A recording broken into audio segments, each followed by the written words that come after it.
Before the sun had risen, the world lay beneath a cold blue dawn. Snow covered the mountains and fields, and frost blossomed along every bare branch. The last hush of night rested over the long, sleeping road. On a winding path, one small lantern swayed.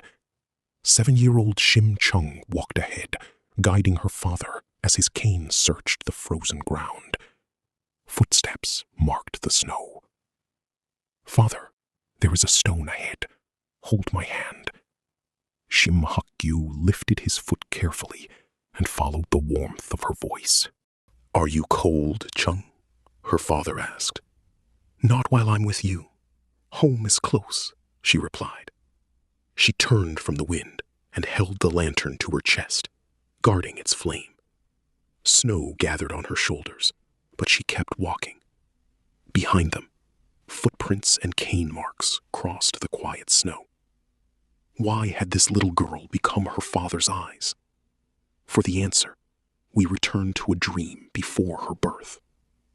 Long ago in Dohwa Village, in Hwangju, lived Shim Hakyu, a gentle man who could not see. He knew his neighbors by their footsteps and the warmth in their voices. His wife, Lady Gwak, was diligent and kind. "At dusk," she said, "peach blossoms are opening by the gate. Yellow butterflies drift beneath them." He smiled. "Then I can almost walk there with you."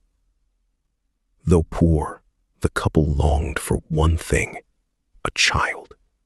Night after night, they set out a bowl of clear water as an offering and prayed. "Grant us a child. We have little, but we will give all our love." One summer night, as rain whispered on the roof, Lady Gwak dreamed of a moonlit pond beyond the mist. A golden lotus opened at its center, each petal ringing like a clear bell. Fireflies floated like stars, and silver ripples spread across the water. Around it, the air held a soft, still glow. When she reached out, the lotus became warm light and entered her heart. Deep within, she heard a tiny heartbeat. A voice said, "Treasure this little flower. Its pure heart will brighten a dark road." Lady Gwak woke and told her husband. Shim Hakyu laughed with joy. "It seems a precious guest is coming to our home." Soon they knew a child was on the way. As seasons turned, he shared bamboo wind and spring rain with the baby. Whenever she stirred, their hands met and they smiled. When peach blossoms returned at daybreak, a baby's strong cry filled the cottage. Lady Gwak said, "Let us call her Cheong, so her heart may be clear as a lotus." "Shim Cheong," her father whispered. "This is your father's voice." The baby curled her hand around his finger, and he wept. Their poor cottage, holding 3 hearts beside one lamp, felt warmer than any palace. But their happiness did not last. After giving birth, Lady Gwak grew weaker each day. Her cough deepened, and they could afford no medicine. One cold dawn, beside the lamp, she placed the sleeping child's hand upon her husband's. Lady Gwak whispered, "Please care for Cheong. If I leave first, tell her that her mother loved her." "How can I raise her alone?" her husband asked. "I cannot see." She answered, "When Cheong cries, hold her close. Even when afraid, take one step at a time. Your heart sees what eyes cannot." Lady Gwak placed a red hanbok ribbon in his hands. "Give this to Cheong when she is older. It will remind her that my love is near." She kissed the baby's brow. "Grow bright and brave, my little one." Her hand slowly lost its strength.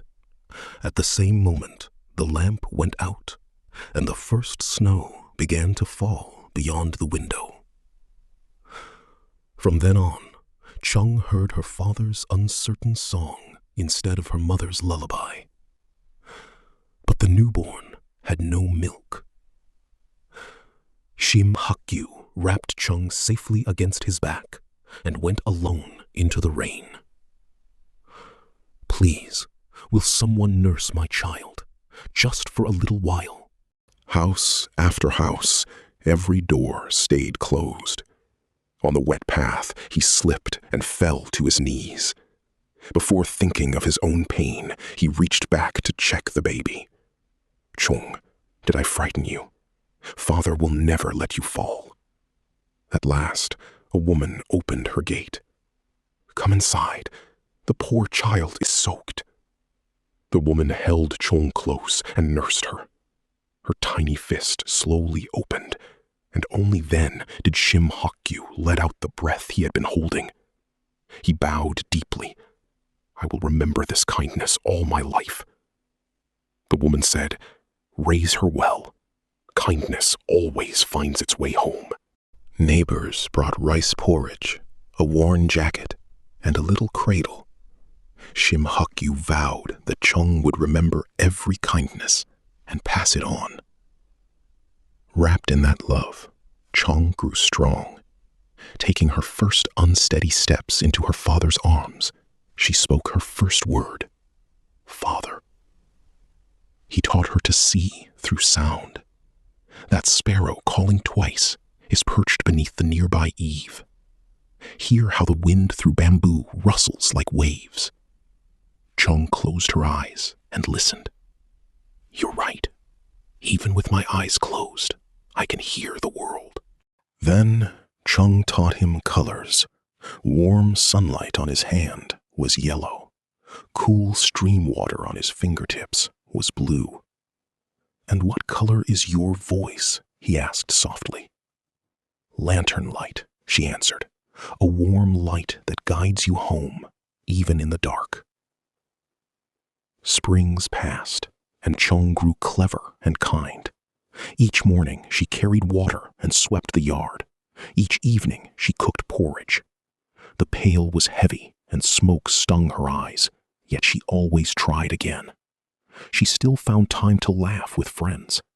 When her father found the hiding children by their footsteps, the yard rang with delight. One winter day, only a few grains remained. Cheong added water and set a bowl of thin porridge before her father. "Eat while it is warm. I had rice cake earlier." Then, in the quiet room, her stomach growled. Shim Cheong set down his spoon and wept. "You are still so young, yet you care for this helpless father." Cheong wiped his tears. "When I was a baby, you walked through rain from door to door for me. You kept me safe through days I cannot even remember. Now, I will hold your hand." "You must not give me your share," Cheong smiled. "Then we will divide it as Mother did." They took turns, spoonful by spoonful. There was little rice, but abundant love. The next day, Shim Cheong gave her the red ribbon. "Your mother wanted you to know she is always near." Cheong held it to her cheek, then tied it firmly around his cane. "Touch this knot and remember, Mother and I are beside you. You are never alone." On the snowy road, Cheong walked half a step ahead. The red ribbon fluttered like a small flower. "A stone is ahead. Lift your right foot, then take 2 steps left." She described the road, while his cane tested the ground ahead for them both. Together, they became guides for one another. A few days later, black clouds covered Dohwa Dong. Rain poured, and the stream rose brown and wild. When Cheong did not return from helping a neighbor, her father took the ribboned cane and went out to meet her. "Cheong, where are you? Father has come for you." The roar of rain swallowed every answer. Near the swollen stream, the earth crumbled beneath him. His cane slipped across a wet stone, and his body lurched. "Cheong!" The red ribbon thrashed in the storm. What would happen to Shim Cheong? This accident would lead them toward an unimaginable fate.